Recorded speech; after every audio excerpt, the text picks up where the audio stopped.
बिस्मिल्लाहिर्रहमानिर्रहीम। मैडम फ़रदौस आशिक अवान साहबा,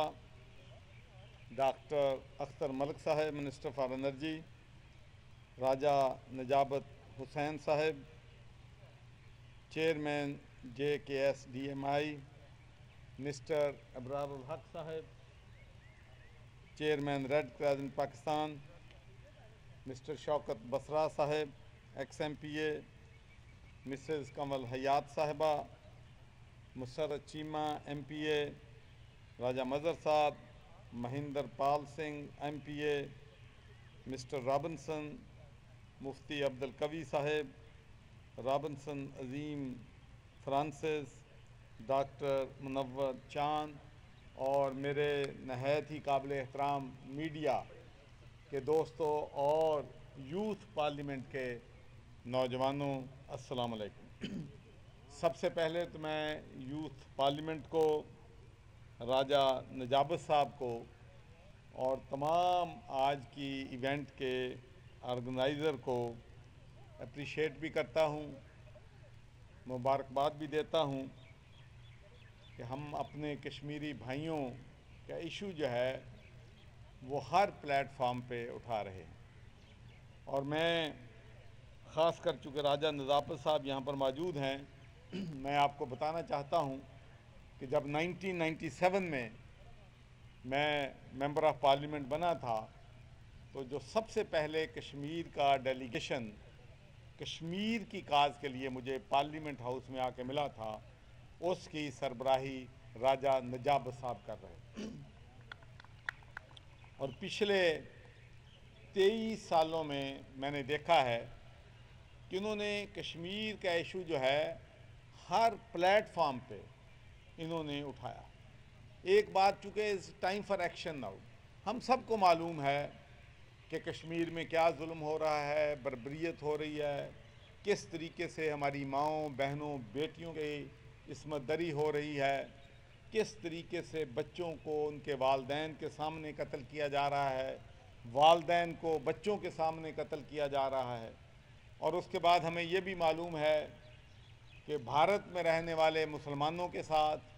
भारत में रहने वाले सिखों के साथ, भारत में रहने वाले क्रिश्चियन के साथ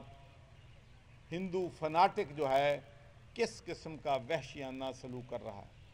हमें यह भी मालूम है कि सिटीजन अमेंडमेंट एक्ट जो इंडिया लेके आया है उसकी मिसाल दुनिया में नहीं मिलती कि एक कम्युनिटी को आप आइसोलेट कर दें,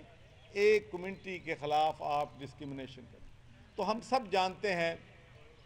कि इंडिया जो है कश्मीर में हर तरह का जुल्म सितम उठा रहा है, लेकिन हम सब ये भी जानते हैं कि इस तमाम जबर और तशद्दुद के बावजूद कश्मीरियों के हौसले पस्त नहीं हुए हैं, वो घबराहट में नहीं आए हैं। उनका आज़ादी का जज्बा जो है वो और ज़्यादा जागर हुआ है। और इससे इसकी बात और बड़ी मिसाल क्या हो सकती है कि जब इंडिया का इंडिपेंडेंस डे होता है तो हमारे कश्मीरी भाई और बहनें वहाँ पर स्याह झंडे लहराते हैं, और जब पाकिस्तान का इंडिपेंडेंस डे होता है तो वहाँ हर घर पर पाकिस्तान का झंडा लहराया जाता है। तो मैं समझता हूँ कि हम पाकिस्तानी ये समझते हैं, ये जानते हैं कि हमारे कश्मीरी भाई अपनी आज़ादी के लिए और पाकिस्तान को मजबूत करने के लिए कौन कौन सी कुर्बानियाँ दे रहे हैं। हमारे लीडर फाउंडर ऑफ पाकिस्तान कायद आज़म मोहम्मद अली जिन्ना ने फरमाया था कि कश्मीर पाकिस्तान की शहरग है, और मैं समझता हूँ कि उस शहरग को बचाने के लिए कश्मीर की माएँ, कश्मीर की बेटियाँ, बहनें, बेटे जो हैं बहुत कुर्बानियाँ दे रहे हैं। अब हम पे ज़िम्मेदारी क्या होती है, हमारा एक्शन क्या होना चाहिए। सबसे पहली बात यह है कि हमें इंटरनेशनल लेवल पे इस इशू को उजागर करना है। मुझे अच्छी तरह मालूम है कि जब मैं अपोजिशन में थे हम, तो उस वक़्त कश्मीर के इशू पे बहुत सारे प्रॉब्लम्स इंडिया ने खड़े किए थे, और हुकूमत पाकिस्तान ने 20-22 डेलीगेशन जो हैं पूरी दुनिया में कश्मीर पे लॉबी करने के लिए भेजे थे। तो मैं तो चूँकि गवर्नमेंट का हिस्सा नहीं था, तो मैंने ये फ़ैसला किया कि मैं 2 हफ्ते के लिए यूरोप और बरतानिया जाऊँगा और कोई किसी किस्म की पाकिस्तान की सियासी बात नहीं करूँगा, सिर्फ कश्मीर की बात, चाहे वो प्रेस कॉन्फ्रेंस हो, चाहे वो फंक्शन हो, चाहे वहाँ की कम्युनिटी से मिलूँ, सिर्फ कश्मीर की काज के लिए मैं 2 हफ्ते के लिए मैं स्पेंड करूँगा। और एक बात मैं आपसे शेयर करना चाहता हूँ कि जब मैं एम्बेसडर से वहाँ पर मिलता था तो मुझे बड़ी तकलीफ़ होती थी कि जितने भी डेलीगेशन जाते थे, हाई कमीशन में या सफारत खाने में फंक्शन करते हैं,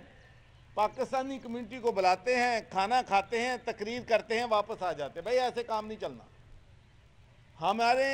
अपने पार्लियामेंटेरियन हों चाहे सेनेटर्स के मेंबर हों, अगर आप मुल्क से बाहर जाते हैं तो अगर वहाँ पर आप जो लोकल वहाँ के मेंबर ऑफ पार्लियामेंट हैं या यूरोपियन मेंबर ऑफ पार्लियामेंट हैं, सेनेटर्स हैं, उनको आप नहीं मिलते, उनको कश्मीर का मसला नहीं बनाते, तो आपका सौदा नहीं बिकेगा।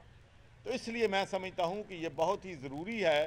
कि हम तमाम जितने भी हमारे सियासी लीडर्स हैं, हमारे एकेडमिक्स हैं, हमारा मीडिया है, जितना भी मुमकिन है हम ये कश्मीरी की आवाज़ जो है वो वहाँ के यूरोपियन मेंबर ऑफ पार्लियामेंट के पास, ब्रिटिश मेंबर ऑफ पार्लियामेंट के पास, अमेरिका में पहुँचाएँ। क्या वजह है कि सबसे ज़्यादा काम जो है या सबसे ज़्यादा इशू कश्मीर का जो है वो बरतानिया में उठाया जाता है। उसकी बड़ी वजह यह है कि वहाँ पर हमारे रहने वाले पाकिस्तानी जो हैं वो कश्मीर का झंडा बुलंद किए हुए हर जगह पहुँचते हैं।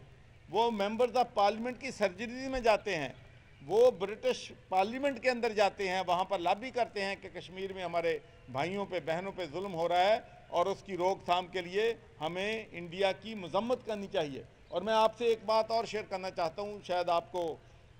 ना पता हो कि नरेंद्र मोदी जब गुजरात में चीफ मिनिस्टर था तो उस वक्त आपको मालूम है कि he was called butcher of Gujarat. तो उस वक्त वो बुचर ऑफ गुजरात था, अब वो बुचर ऑफ कश्मीर भी है। तो उस वक्त मुझे अच्छी तरह याद है कि वहाँ पर इसने बरतानिया के वीज़े के लिए अप्लाई किया था और वहाँ के पाकिस्तानी जो हैं और जो हमारे कश्मीरी भाई हैं वो हरकत में आ गए थे कि भाई ये मुसलमानों का कत्लेआम कर रहा है, अगर ये बरतानिया आएगा तो बहुत बड़े बड़े प्रोटेस्ट होंगे, हम इसको वेलकम नहीं करने देंगे और हम बहुत सख्त जो है एहतजाज करेंगे अगर उसको वीज़ा दिया गया। तो you be happy to note कि नरेंद्र मोदी को बरतानिया की हुकूमत ने वीज़ा से इनकार कर दिया था। तो ये है, अगर आपका प्रेशर होता है तो मैं समझता हूँ कि कश्मीरियों की काज को हमने हर प्लेटफार्म पे उठाना है। और बाकी ये बात मैं बिल्कुल, एक बात मैं आपको ज़रूर कहूँगा कि हमारे जितने भी ओवरसीज़ पाकिस्तानी भाई हैं, मैं दुनिया के तकरीबन हर मुल्क में गया हूँ कश्मीर की काज के लिए। हम बरादरी बेस पे डिवाइड हो सकते हैं, हम मसलक की बुनियाद पे वहाँ पर डिवाइड हो सकते हैं, हम किसी और सियासत में एक दूसरे के मद्दे मुकाबल हो सकते हैं, लेकिन एक बात मैं कहना चाहता हूँ कि हर पाकिस्तानी, सच्ची बात है, चाहे वो उसका किसी सियासी जमात से ताल्लुक़ है, मजहबी जमात के ताल्लुक़ है, कश्मीर के मामले में पाकिस्तान के 22 करोड़ अवाम और दुनिया भर में रहने वाले पाकिस्तानी अपने कश्मीरी भाइयों के शाना बशाना खड़े हैं और इंशाअल्लाह हम उनके शाना बशाना खड़े होंगे जब तक कश्मीर जो है वो आज़ाद नहीं हो सकता। और आखिर में मैं अपनी सिख बरादरी का भी मशकूर हूँ। आपने देखा होगा कि जब अमेरिका में जुलूस निकलते हैं, जब यूरोप में जुलूस निकलते हैं, जब लंदन में जुलूस निकलते हैं, तो हमारे सिख भाई जो हैं पाकिस्तानी और कश्मीरियों के शाना बशाना हर जलसे जुलूस में शामिल होते हैं। तो मैं अपने सिख भाइयों का भी, बहनों का भी शुक्रिया अदा करना चाहता हूँ कि वो कश्मीरियों के साथ माशाल्लाह हर वक्त जो हैं खड़े होते हैं। तो आखिर में मैं फिर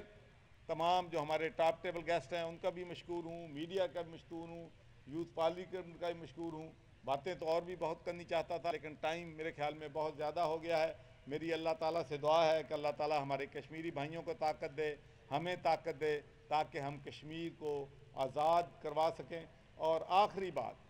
भाई कोरोना गया नहीं है गल, प्लीज़ ये बड़ी ज़रूरी गल है कि Allah God has been very kind to us before, तो मरसी भी अल्लाह की इक्को बारी आती है, हर बारी तुसी को मरसी आती तो नहीं आती। इस वास्ते खुदा दे वास्ते कोरोना सीरीयस है, ये जानलेवा है, पहले तो ज़्यादा जाना लै रहा है। इस वास्ते एक तो एहतियाती तदाबीर जड़ियाँ ने वो ज़रूर इख्तियार करो, तो दूसरा अपील करदा मैं एज ए पाकिस्तानी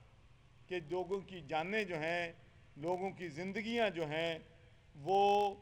सियासत से ज़्यादा कीमती हैं। लेट्स कोरोना का मुकाबला कर लें, फिर जलसे भी होंगे, जुलूस भी होंगे, धरने भी, जो जी चाहे करें, फैसिलिटेट करेंगे। पाकिस्तान तहरीक इंसाफ की हुकूमत ने साबित किया है कि किसी जलसे जुलूस को किसी किस्म की भी रुकावट कहीं नहीं पैदा की है। लेकिन अब हम समझते हैं कि चूँकि कोरोना बड़ी तेज़ी के साथ बढ़ रहा है, जलसे जुलूसों से उसके बढ़ने का इम्कानात है, तो हम सबको चाहिए, तमाम सियासी पार्टियों को, कि पॉलिटिकल एक्टिविटीज़ हैं, जब तक कोरोना पे काबू नहीं पाया जाता तो उनको कोशिश करें कि हम ना करें। बहुत बहुत शुक्रिया। पाकिस्तान जिंदाबाद।